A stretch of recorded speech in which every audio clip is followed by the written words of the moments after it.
మనకి సమస్యలు ఉన్నాయి, బాధలు ఉన్నాయి, ఇరుకులు ఉన్నాయి, ఇబ్బందులు ఉన్నాయి, వ్యాధులు ఉన్నాయి, అప్పులు ఉన్నాయి, ఆర్థిక సమస్యలు ఉన్నాయి, కోర్టు కేసులు ఉన్నాయి, పిల్లల సమస్యలు ఉన్నాయి, పెద్దోళ్ళ సమస్యలు ఉన్నాయి, పసిపిల్లల సమస్యలు ఉన్నాయి, ముసలోళ్ళ సమస్యలు ఉన్నాయి, నిందలు ఉన్నాయి, అవమానాలు ఉన్నాయి, ఏ బోల్డ్ అన్ని ప్రాబ్లమ్స్ ఉన్నాయి.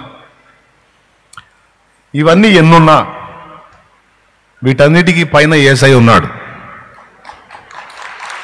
సమస్యలు ఉన్నాయి, వాటికి సమాధానాన్ని ఇవ్వగలిగిన సమాధానకర్తయ్యకు ప్రభు కూడా మనకు తోడై ఉన్నాడు. ఇంకా చెప్పాలంటే ఇవన్నీ సూర్యుని కింద, ఆకాశం కింద ఉన్నాయి, మన దేవుడు ఆకాశం పైన ఉన్నాడు. ఓకే, అంటే సమస్తం ఎక్కడున్నాయి? ఆయన పాదాల దగ్గర ఉన్నాయి. కాబట్టి మనం ఆయనను విశ్వసించినందున నిజంగా మనం ఆయన్ని విశ్వసించినట్లయితే, నిజంగా మనం మనోనేత్రాలు వెలిగించబడిన వారమైతే, మనం ఎదుర్కొంటున్నటువంటి ప్రతికూలతలకు మనం కంగారు పడాల్సిన అవసరం లేదు. మనం ఎప్పుడైతే ఆయన దగ్గరకు వచ్చామో, ఎప్పుడైతే ఆయన యందు విశ్వాసం ఉంచామో, ఎప్పుడైతే ప్రభువా ఇక నీవే నా దేవుడవు, ఇక నా జీవిత యాత్ర అంతా కూడా నీతోనే ప్రభువా అని మనం పలికామో, అప్పుడే మనల్ని ఆయన తన చేతుల్లోకి తీసుకున్నాడు. అసలు అంతకు ముందే మన మీద దృష్టి ఉంచాడు.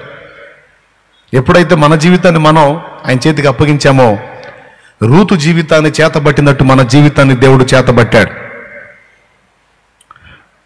నయోమి పెద్ద కోడలు, చిన్న కోడలు, ఇద్దరు కోడలను పిలిచి, ఓర్పా రూతు ఇద్దరిని పిలిచి, నా భర్త చనిపోయాడు, నా ఇద్దరు కొడుకులు చనిపోయారు, ముగ్గురం విధవరాండ్రం అయిపోయాం, మీరు మీ పుట్టిళ్ళకి వెళ్ళండమ్మా కోడల్లారా, మరి మీరు చిన్న వయసు కలిగిన వాళ్ళు, మీ తల్లిదండ్రి మీ యందు కనికరపడి మరి మీకు తగిన భాగస్వాములు తీసుకొచ్చి పెళ్ళిళ్ళు చేస్తారు, మరి నా కొడుకులు చనిపోయారు గనక మీరెందుకు ఇలా మీ జీవితాన్ని వ్యర్థపుచ్చుకోవాలి, మీ లైఫ్లో బాగుంటాయి వెళ్ళండి పుట్టిళ్ళకని నయోమి పిలిచి వాళ్ళకి చెప్పింది. ఓర్పా మంచి సలహా ఇచ్చారు అత్తగారు, నిజంగా మీరు అత్త కాదు మాకు అమ్మ, ఎంత మంచి సలహా ఇచ్చారో, నిజంగా మీలాగా మా జీవితాన్ని గురించి ఆలోచించి అత్తగారు ఈ లోకంలో ప్రపంచంలో ఎవరైనా ఉంటారా, నిజంగా చాలా ధన్యవాదాలు అత్తగారు అని అత్తగారిని ముద్దాడి జంప్ అయింది ఓర్ప. రూతును కూడా ప్రశ్నించింది అత్త, అమ్మా నీ సంగతి ఏమిటి తల్లి, నువ్వు కూడా వెళ్ళమ్మా, నీ సోదర చూడు ఎంత తెలివిగా నిర్ణయం తీసుకుందో, నువ్వు కూడా వెళ్ళు, నీ పుట్టింటికి చేరు, నీకు తగిన భాగస్వామ్యం చూసి వాళ్ళు పెళ్లి చేస్తారు, నీకు మంచి లైఫ్ దొరికిద్ది, నా మాట వినని రూతుతో నయోమి చెప్పింది. అప్పుడు రూతు ఏమందంటే, సోదరి వెళ్ళిపోయింది, నేను కూడా వెళ్ళిపోతాను, అప్పుడు నువ్వు ఒంటరి కత్తివి అవుతావు, నేను నా స్వజనుల యొద్దకు వెళ్తాను, నా సొంత దేశానికి వెళ్తాను, నా దేవుని యొద్దకు వెళ్తానని నువ్వు మాట్లాడుతున్నావు, వచ్చేటప్పుడు పిల్లలు గలదానివి, భర్త గలదానివి, కుటుంబంతో వచ్చావు, ఇక్కడికి వచ్చి కుటుంబంలోకి మమ్మల్ని చేర్చుకున్నావు, కానీ ఇప్పుడు ఎవ్వరూ లేని అనాథగా ఒంటరి కత్తిగా వెళ్తానంటున్నావు, నిన్ను ఎలా వదిలిపెట్టను అత్తమ్మా, మరణమే తప్ప మనల్ని ఏది కూడా వేరు చేయకూడదు. ఏనాడైతే నేను నీ ఇంటి కోడలను అయ్యాను, ఆనాడు నీ ప్రేమని, నీ మంచితనాన్ని, నీ వ్యవహారం అంతటిని నేను కనుగొన్నాను. నీ కొడుకు అంటే నా భర్త బతికున్నంత వరకు నీకు నేను కోడల్ని, ఆయన చనిపోయాడు కాబట్టి ఇక నేను నీ కూతుర్ని, నువ్వు నాకు అమ్మవి, ఏది ఏమైనా నేను నా స్వజనుల దగ్గరికి వెళ్తానంటున్నావు, నీ జనులే నా జనులు, నీ దేశమే నా దేశం, నీ దేవుడే నా దేవుడు అన్నది. నీవు మృతి పొందు చోటనే నేను కూడా మృతి పొందుతాను అన్నది. అంటే తనకి ఒక మంచి లైఫ్ ఉంటుంది అత్తతో పోతే, తనకు ఒక బంగారు భవిష్యత్తు ఉంటుంది అని రూతు చూడలా. రూతు ఒకటే నిర్ణయించుకుంది, నా లైఫ్ ఏమైపోయినా పర్వాలా, ఈ పెద్దావిడ దిక్కులేని అనాథగా ఉండకూడదు, ఇప్పటిదాకా ఆమె పెట్టిన ఆహారం తిన్నాం, ఈరోజు ఆమెని అనాథగా వదిలేయటం న్యాయం కాదు, నీతి కాదు. సరే మనకు లైఫ్ లేకపోయింది పర్వాలేదు, ఆమె పెద్దావిడ కాబట్టి నా ఓపిక ఉన్నంత వరకు, నేను బతికున్నంత వరకు ఆమెని నేను చూసుకోవాలి, ఇక ఆమె నాకు సమస్తం అనుకుంటానని తన అత్తగారైన నయోమి కోసం తన జీవితాన్ని అంకితం చేయాలి అని మానసికంగా స్థిరపడిపోయింది రూతు. తనతో వచ్చుటకు ఆమె మనసు కుదిరినదని నయోమి గ్రహించి ఇంక పుట్టింటికి వెళ్ళమ్మా అని అనలేదు. ఈరోజు ఈ నయోమి చేసినటువంటి ఈ ఆలోచన, చెప్పిన సలహా రూతు తిరస్కరించి అత్తగారిని ఆదుకోవాలన్న తన అద్భుతమైనటువంటి సంకల్పాన్ని ఇద్దరు చూశారు. ఒకటి నయోమి చూసింది, రెండు ప్రభు చూశాడు.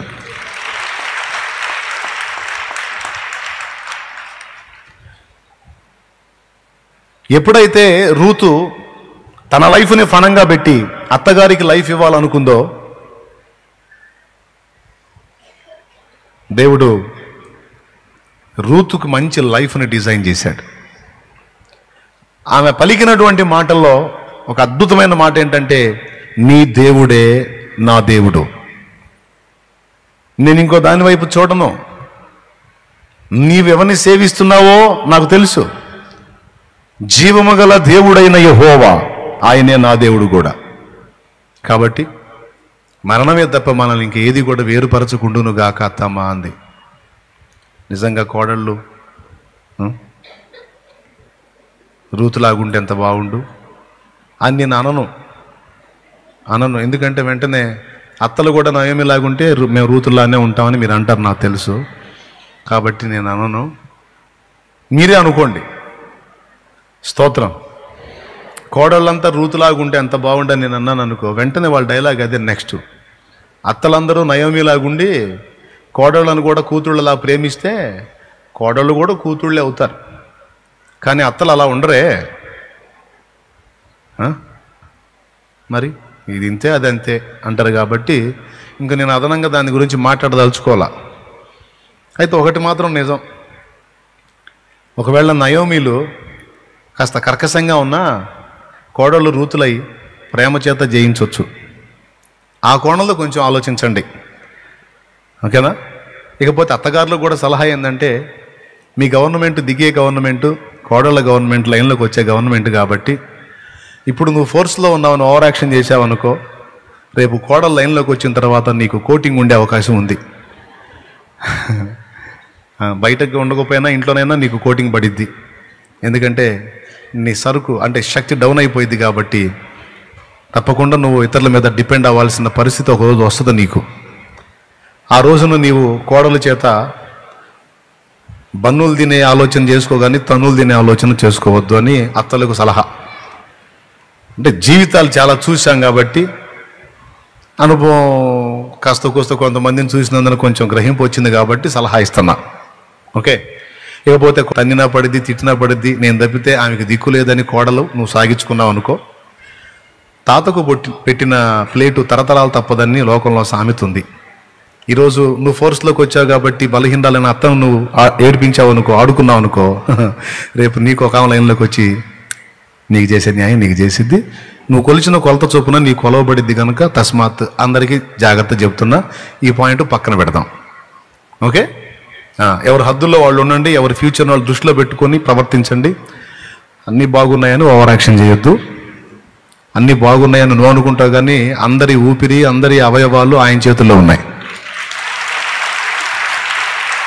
ఎప్పుడైతే రూతు నీ దేవుడే నా దేవుడని తన జీవితాన్ని దేవుని చేతికి అప్పచెప్పుకుందో, ఆ రోజే రూతు లైఫ్ని దేవుడు చేతబట్టాడు అన్నది మాత్రం మీరు గ్రహిస్తే చాలు.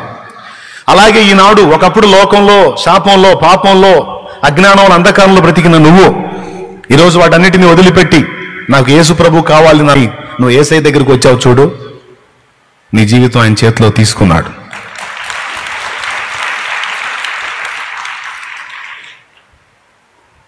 వెంటనే ఒక్క రోజులో నువ్వు ఏదో అయిపోతావని నేను చెప్పను, కానీ ఒకటి మాత్రం చెప్పగలను, ఆయన చేతికి నీ జీవితాన్ని అప్పచెప్పావు గనుక నీకు ఒక సుందరమైనటువంటి భవిష్యత్తు పరలోకంలో దేవుడు సిద్ధపరిచాడు. భూమి మీద ఉన్నంత వరకు కూడా నీ బాధ్యత ఆయన చూసుకుంటాడు. శాశ్వతమైన భవిష్యత్తు కావాలా? 3 రోజుల భవిష్యత్తు సరిపోయిద్దా? 3 రోజుల జీవితం సరిపోయిద్దా? లేకపోతే శాశ్వతమైన భవిష్యత్తు కావాలా? శాశ్వతమైన భవిష్యత్తు కావాలన్న చేతులు ఎత్తండి. రైట్, మీ బ్రెయిన్లు బాగా పనిచేస్తున్నాయి. కొంతమంది 3 రోజుల జీవితమే చూసుకుంటారు. ఆ 3 రోజుల జీవితానికి సరిపడా సంపాదించుకొని ఇంకెవరిని లెక్క చేయనంటారు. కానీ మనమైతే శాశ్వతమైన జీవితానికి ప్రణాళిక రచించు. ఒక రాజు తన పరివారంతో రాజ్యంలో తిరుగుతున్నాడంట. రాజుగారు వస్తున్నాడు బజార్లో, కానీ అందరూ వచ్చి పాప సాష్టాంగపడి నమస్కారాలు చేసి, మహారాజా మీరు మా వీధిలోకి వస్తున్నారు, ధన్యులమని వాళ్ళ ఆనందాలు తెలుపుతా ఉన్నారు. రాజు రథం మీద ఊరేగుతా వస్తున్నాడు, పక్కన మంత్రి ఉన్నాడు. ఒకడు మాత్రం ఇంటి మిద్ది మీద కూర్చున్నాడంట, ఇట్లాంటి కుజ్జి వేసుకొని కూర్చొని 3 ఏళ్ళు చూపిస్తున్నాడంట, మీసం తిప్పుతున్నాడంట. ఎవరికి? పౌరులకు కాదు, మంత్రికి కాదు, డైరెక్ట్గా రాజుకే 3 ఏళ్ళు చూపించి మీసం తిప్పుతున్నాడంట. రాజ్యం మొత్తం తిరిగినట్టు వాడు కనపడలా. రాజుకు ఆశ్చర్యం వేసింది, ఇదేరా అందరూ నేను వస్తుంటే భయపడి వచ్చి ఇళ్ళ ముందుకు వచ్చి నేను వస్తుంటే నా ముందు సాష్టాంగ పడుతున్నారు, నమస్కారాలు చేస్తున్నారు, దండాలు దశకాలు పెడుతున్నారు. వీడెవడరా మిద్దె మీద కుర్చీ చేసి కూర్చొని మీసం తిప్పుతున్నాడు, 3 ఏళ్ళు చూపిస్తున్నాడు, ఏందిరా వీడి సోపా అని రాజు ఆశ్చర్యపోయాడు. ఆశ్చర్యపోయి మంత్రిని అడిగాడు, వాడేందయ్యా నాకెళ్ళి 3 ఏళ్ళు చూపించి మీసం తిప్పుతున్నాడు, కొంచెం కనుక్కొనిరా వాడి సోప ఏందో అని పంపించాడు. ఈ మంత్రి వెళ్ళి వాడితో కాసేపు మాట్లాడి తిరిగి వచ్చాడు. ఏంటి మంత్రి, ఏంది వాడు ఏంది చెప్తున్నాడు ఏందని అంటే, ఏం లేదు మహారాజా, వాడికి 3 రోజులకు ఉందంట, ఇంట్లో తినేదానికి 3 రోజులకు ఉందంట. రాజును లెక్క చేయను, వాడి బాబును కూడా లెక్క చేయనని మీసం తిప్పుతున్నాడు వాడు.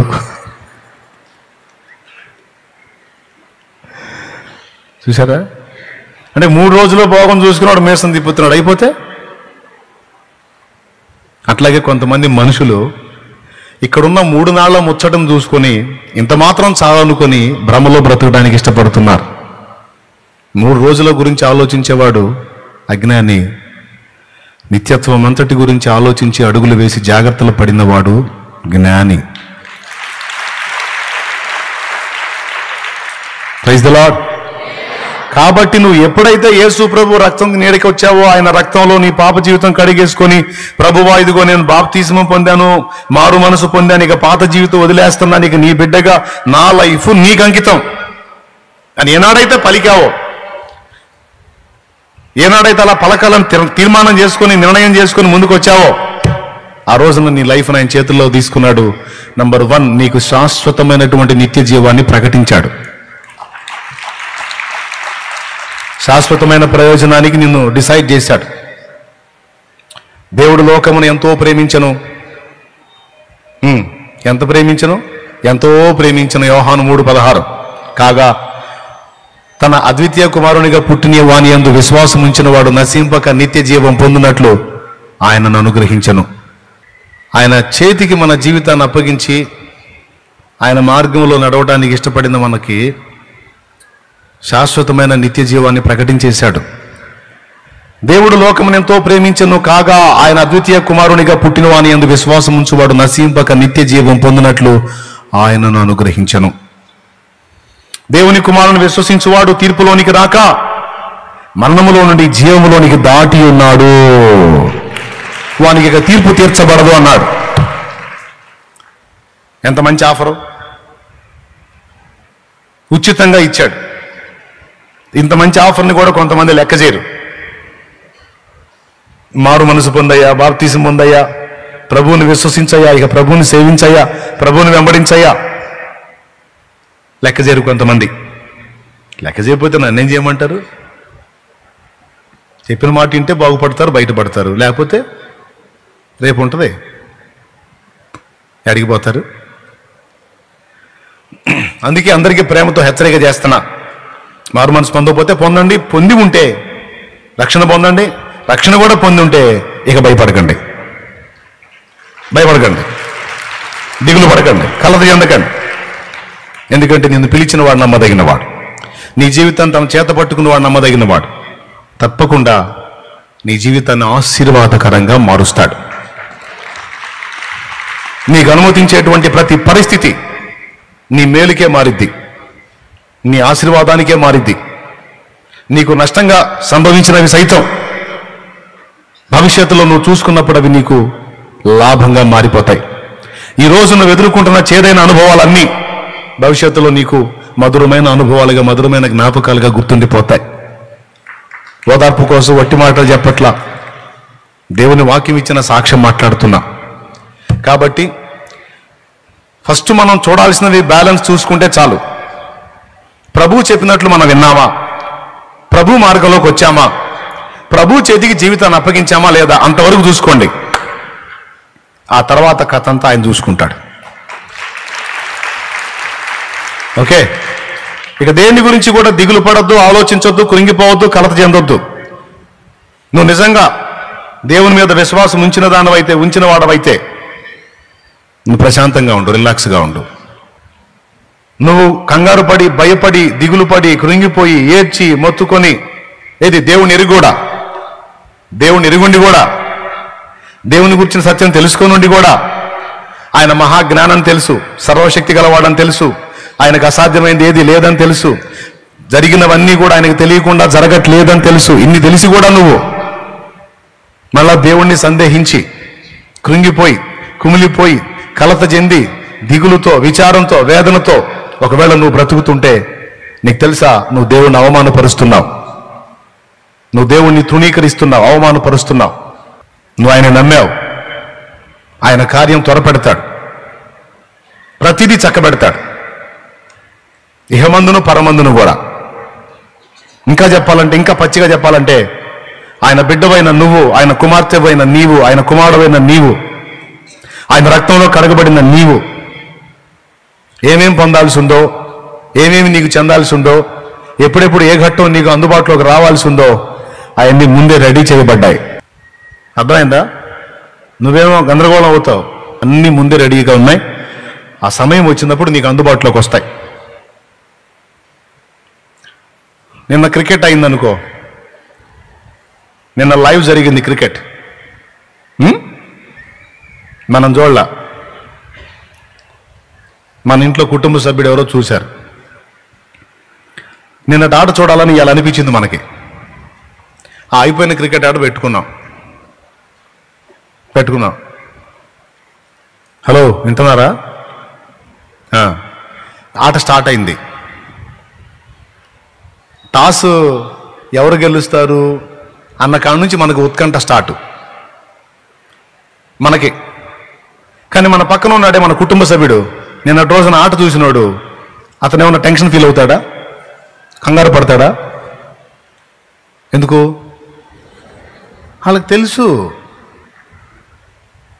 దక్షిణాఫ్రికా వచ్చిద్దా లేకపోతే శ్రీలంకకు వచ్చిద్దా, టాస్ ఎవరికి పడిద్ది, ఎవరు ముందు బ్యాటింగ్ తీసుకుంటారు, ఎవరు బౌలింగ్ తీసుకుంటారు అనేది.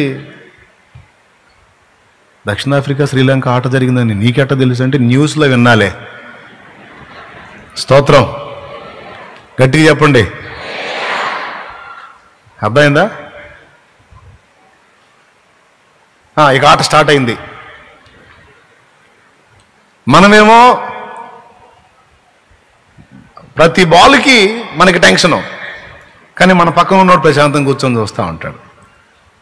మనకి టెన్షన్ ఏంటి, పక్కనోడు పీస్గా ఉంటాం ఏంటంటే పక్కన ఉన్నోడు ఆట ముందే చూసేశాడు. నువ్వు మరీ కంగారు పడి, అబ్బో ఈ క్యాచ్ లేచినట్టుందిగా, అయిపోయిందా, అవుటా వీడు అని అంటుంటావు. పక్కన ఉన్నోడు అంటాడు, అవుట్ కాదు, ఏం కాదు, అది 6 పోయిందేవో అంటాడు. ఎందుకంటే అది 6 అని వీడికి ముందు తెలుసు, ఎందుకు చూసున్నాడు. సేమ్ పొజిషన్లో నిన్ను, నీ పక్కన దేవుణ్ణి నువ్వు ఊహించు. ఓకేనా? నీ లైఫ్లో ప్రతి అడుగు నీకు కొత్తది. నీ జీవితంలో ప్రతి నిమిషం, ప్రతి గంట, ప్రతి అరగంట, ప్రతి రోజు నీకు కొత్తది. ఎందుకంటే నీకు ప్రస్తుతమే తెలుసు. కానీ నువ్వు సేవిస్తున్న దేవుడు, నేను సేవిస్తున్న దేవుడు, మన ప్రభు టోటల్ మన లైఫ్ ఆట మొత్తాన్ని చూసే కూర్చున్నాడు ఆయన. ఇప్పుడు టెన్షన్ ఉంటే ఎవరికి ఉంటుంది? ఆటలో ఉన్న మనకుంటుంది, ఆట చూస్తున్న మనకుంటుంది ఫ్రెష్గా.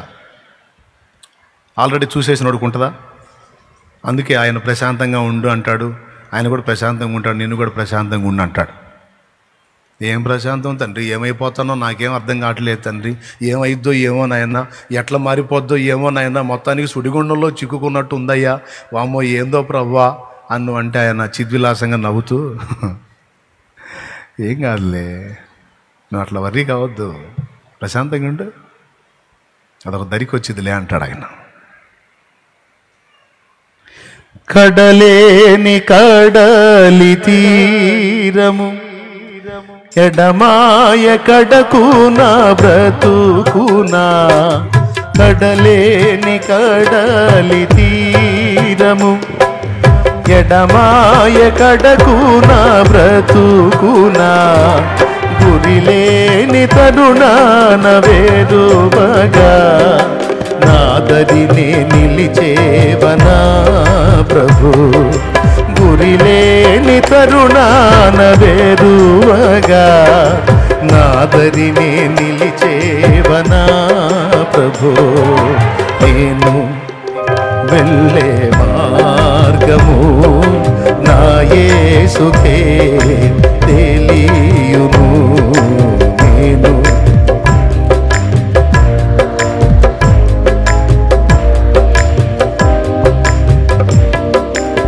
ఎవరికి తెలియనో, నీకు తెలియనా, నీ యేసుకు తెలియనా? ఆట చూసిన వారెవరు? ఈరోజు నువ్వు నీ ఆట చూసుకుంటున్నావు, ఆయన మొన్ననే చూశాడు నీ ఆట, అసలు నువ్వు పుట్టకముందే చూశాడంట. అది విచిత్రం. ఇప్పుడు చెప్పండి, టోటల్ నీ లైఫ్ స్టార్టింగ్ టు ఎండింగ్ దాకా మొత్తం చూసేసిన వాడికి నువ్వు కంగారు పడతావు, ప్రభా ప్రభా వామో ఏసయ్యో అంటే ఆయన ఏందమ్మా ఏందమ్మా అంటాడా? అంటాడా? భయపడుకు అంటాడు. క్రైస్తవులు వాడు ఏమంటాడు? భయపడుకు, నేను నీకు తోడై ఉన్నాను.